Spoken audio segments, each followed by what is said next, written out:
Are you in the market to purchase a new boat? Well, if that's the case, this video is probably going to be for you. In today's video, I'm going to take a look at the Sea Doo Speedster 200. It's a 2008.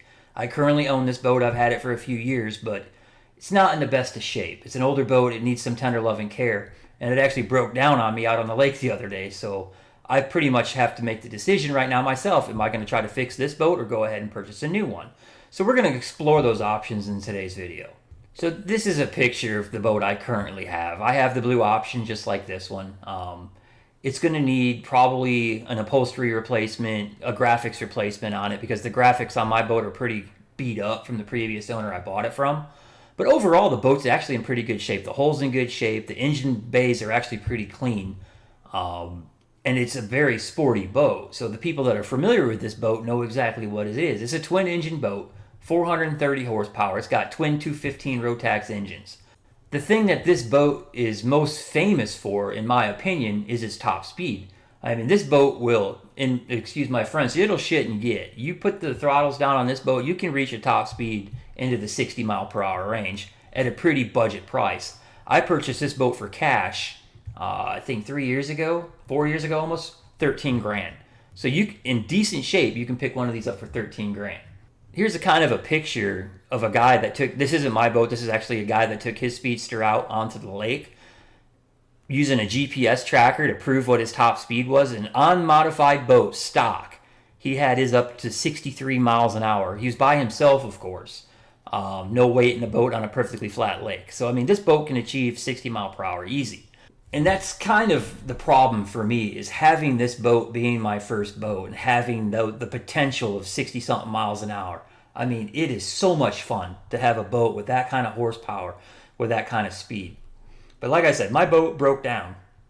So immediately I got mad and I started thinking about, I just want to buy a new boat. There was a Yamaha dealership right down the street from the RV park that we were staying at out on Lake Washita here in right outside of Hot Springs, Arkansas. So I went and paid the Yamaha dealership a visit and started looking at options to replace my boat.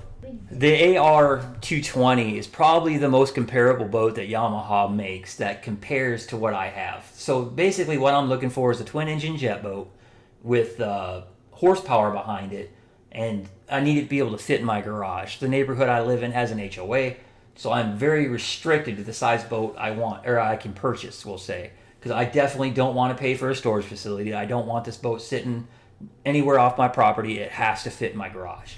So the AR220, or I think the AR195 are my two options from Yamaha.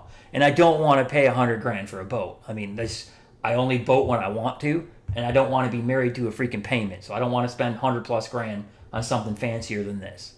So this is how much an AR220 costs, right? For a brand new one. You can see here's 157.9. It says price drop 53.4. I mean, don't believe that. Go to the dealership and see it for yourself. But for the most part, they're $58,000. And when you get to the dealership, it's actually going to be more than that because they're probably going to charge you shipping and handling fees, which will go somewhere around $3,000 to $4,000 depending on how much that dealership wants to rip you off. It's a beautiful boat on the interior. I'm not going to show you the interior on it. I mean, if you really want a Yamaha product, you can go to any Yamaha dealership near you and look at these things further yourself. But they said they're good-looking boats. But here's the problem. They are significantly lacking in the performance part of it. Like when I looked at the performance stats on this thing, I couldn't believe what I was looking at compared to what I'm used to. I mean, a twin engine jet boat, and this is its top speed. This guy's got this boat throttled out as fast as it can go, 34, 35 miles an hour. Full bore throttles as far forward as you can go. Nobody on the boat with them. That's ridiculous, in my opinion, for $70,000, $60,000. I'm not paying that kind of money for a boat with that little power. The decision that I made after coming to the realization that these things have a top speed of like 30-something miles an hour, and I can't even imagine what they top out if you actually put people on the boat with you. I can't stomach that coming from a boat that can do 60 plus. But like I said, believe me, you can sit there in the comments and say it doesn't matter. Once you've had it, it's hard to lose it. I'm going to tell you that right now. It is part of the boating experience that makes it fun to have that kind of power. So I've made the decision to rebuild my Sea Doo Speedster 200. And I'm going to kind of walk you guys through that journey in the next series of videos that I do. I'm going to tear the superchargers off, send them off to be rebuilt. There's an oil leak in one of the engines. I'm pretty sure the supercharger is what the problem in my boat is. It seized up on me while I was out on the lake. I couldn't get it to restart.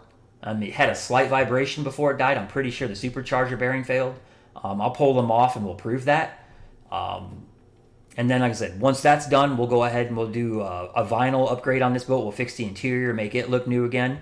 And then I'm going to buy a vinyl graphics package for the outside and make the boat look new again on the outside. So I'll walk you through that journey. We'll look at the cost of how much it costs to do that compared to paying $60,000, $70,000 for a new Yamaha.